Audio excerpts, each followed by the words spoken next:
शेतकऱ्यांसाठी आज दिवसभरातील 50 महत्त्वाच्या ठळक बातम्या।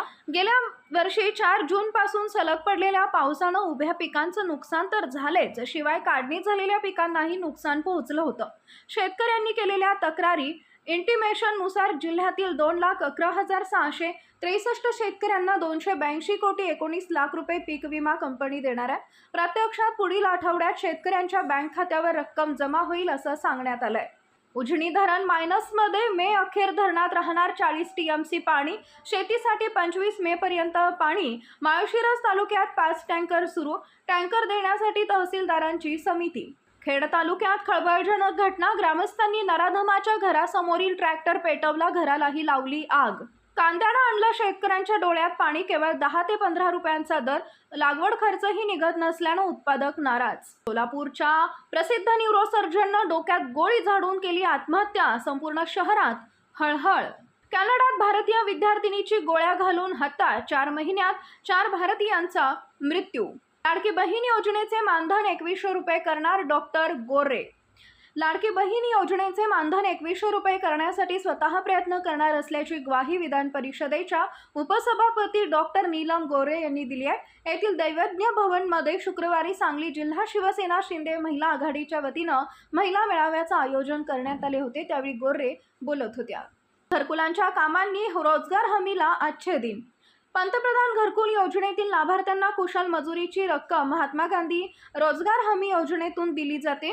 जिल्ह्यात 931 घरकुलांची कामं सुरू असल्यामुळे मनरेगाच्या मजुरांची संख्या 51,000वर पोहोचल्यानं या विभागाला आजचे दिन आले आहेत। मोदींच्या घरकुल योजनेत 450 कोटींचा घोळ। मिंदेंच्या सत्ता काळात कंत्राटदारांच्या तिजोऱ्या भरल्या। बदलापुरात 8 लाखांचं घर 17 लाखांवर। बेताल कृषी मंत्र्यांना मुख्यमंत्र्यांचा चाप। वारंवार बेताल वक्तव्य करणाऱ्या राज्याच्या कृषी मंत्री माणिक कोकाटे यांना मुख्यमंत्री देवेंद्र फडणवीस यांनी अखेर चाप लावला।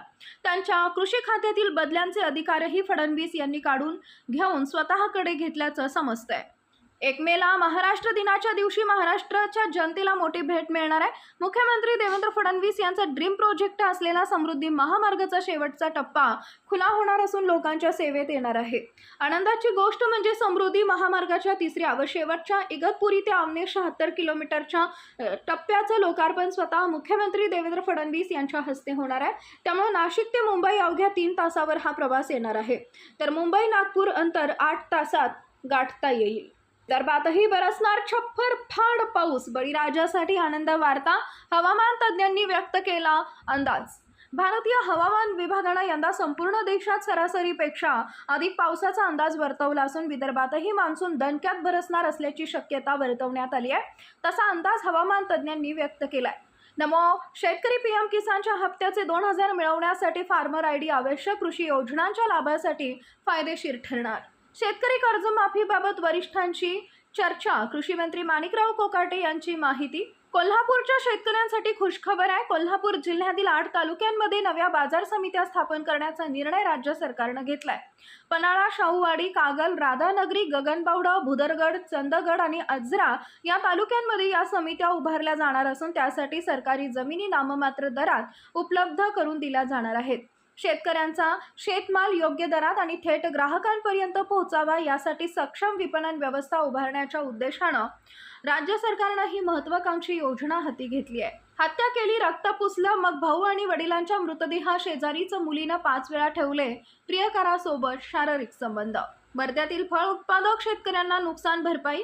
वर्धा जिल्ह्यातील फळ उत्पादक शेतकऱ्यांना 1,94,98,000 रुपयांची नुकसान भरपाई जाहीर करण्यात आली आहे। उत्पादक शेतकऱ्यांसाठी हमी भाव वाढ। मोदी सरकारनं तागाच्या हमी भावात वाढ करून 5,650 रुपये प्रति क्विंटल निश्चित केलाय, ज्याचा फायदा 40 लाख शेतकऱ्यांना होणार आहे। लाल मिरचीला उच्च भाव। गावरान लाल मिरचीला क्विंटल मागे 21,000 रुपयांचा भाव मिळत असून शेतकऱ्यांना याचा मोठा फायदा होतोय। 1 एप्रिल 2025 रोजी भारताचे सरकारी गहू साठे 11.8 दशलक्ष मेट्रिक टनावर पोहोचले, जे मागील 3 वर्षातील सर्वोच्च आहे। तांदळाचे साठेही 63.9 दशलक्ष टनावर पोहोचले, त्यामुळे देशांतर्गत पुरवठा सुरळीत राहण्यास मदत होईल। ब्राझीलमध्ये झालेल्या 15व्या BRICS कृषी मंत्र्यांच्या बैठकीत भारतानं लहान आणि सीमांत शेतकऱ्यांच्या हितसंबंधांचं संरक्षण करण्याची गरज अधोरेखित केली आहे। कृषी मंत्री शिवराज सिंह चौहान यांनी हवामान बदल आणि बाजारातील अस्थिरतेच्या पार्श्वभूमीवर शेतकऱ्यांना धोरणात्मक पाठबळ देण्याचं आवाहन केलंय. प्राथमिक शिक्षणात हिंदी अनिवार्य. महाराष्ट्र सरकारनं शैक्षणिक वर्ष 2025 पासून इयत्ता 1 ते 5वी पर्यंतच्या विद्यार्थ्यांसाठी हिंदी भाषा तिसरा विषय म्हणून अनिवार्य करण्याचा निर्णय घेतला आहे. या निर्णयावर महाराष्ट्र नवनिर्माण सेनेनं तीव्र विरोध दर्शवला असून पिंपरी चिंचवड इथं जोरदार निदर्शने करण्यात आली आहेत. कांदा शेतकऱ्यांची थेट निर्यात. महाराष्ट्रातील कांदा उत्पादक शेतकऱ्यांनी मध्य पूर्वेतील देशांमध्ये थेट कांद्याची निर्यात सुरू केली आहे. या उपक्रमामुळे शेतकऱ्यांना अधिक नफा मिळण्याची शक्यता आहे. महाराष्ट्र शासनानं शेती क्षेत्रात कृत्रिम बुद्धिमत्ता तंत्रज्ञानाचा प्रभावी वापर करण्यासाठी धोरण तयार करण्यास सुरुवात केली आहे. कृषी विभागाचे प्रधान सचिव विकासचंद्र रुस्तोगी यांनी मंत्रालयात आयोजित कार्यशाळेत धोरणावर चर्चा केली. प्रकल्पग्रस्त शेतकऱ्यांना सानुग्रह अनुदान. मुख्यमंत्री देवेंद्र फडणवीस यांनी विदर्भातील सिंचन प्रकल्पामुळे प्रभावित शेतकऱ्यांना न्याय देण्यासाठी 831 कोटी रुपयांचा सानुग्रह अनुदान जाहीर केले. ते अनुदान थेट शेतकऱ्यांच्या बँक खात्यात जमा केलं जाणार आहे. विकसित महाराष्ट्र 2047 योजनेत कृषी क्षेत्रांचा समावेश. राज्य सरकारनं विकसित महाराष्ट्र 2047 या दीर्घकालीन योजनेअंतर्गत कृषी आणि संबंधित क्षेत्रांसाठी विशेष समित्या स्थापन केल्यात. या समित्यांचा उद्देश राज्याच्या अर्थव्यवस्थेत कृषी क्षेत्राचा वाटा वाढवणं आहे. नागपूरमध्ये कृषी प्रदर्शन केंद्राची स्थापना. भारताचे पहिले कृषी अधिवेशन आणि प्रदर्शन नागपूर इथं केंद्र उभारलं जाणार आहे. या केंद्रामुळे शेतकऱ्यांना नवीन तंत्रज्ञान आणि बाजारपेठांशी जोडण्यात मदत होईल. आंतरराष्ट्रीय कृषी हॅकथॉन पुण्यात 1 ते 3 जून 2025 दरम्यान भारतातील पहिले आंतरराष्ट्रीय कृषी हॅकथॉन आयोजित केला जाणार आहे.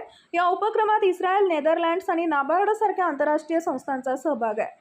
आंतरराष्ट्रीय बाजारात तांदळाच्या किमतीत घट. आंतरराष्ट्रीय बाजारात मागणी कमी आणि पुरवठा जास्त असल्यामुळे तांदळाच्या किमतीत 3% घट झाली आहे. या घटनेचा महाराष्ट्रातील तांदूळ उत्पादक शेतकऱ्यांवर परिणाम होऊ शकतो.